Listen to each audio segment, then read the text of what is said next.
Il y a un objectif assumé de convaincre. Et c'est parce que cet objectif de convaincre est assumé de la part des deux côtés qu'il y a un enjeu émotionnel fort.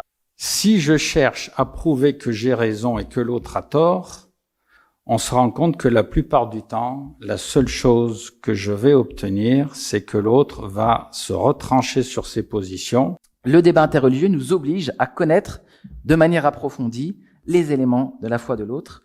Et bien que la forme puisse paraître conflictuelle, en réalité, le fond, pour moi, est une forme de respect.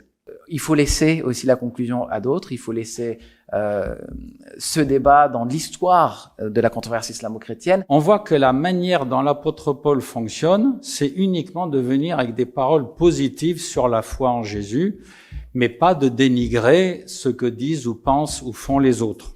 Et c'est lui qui insiste sur le fait de s'adapter à chacun. Vous connaissez ces fameux passages, se faire juif avec les juifs, grec avec les grecs.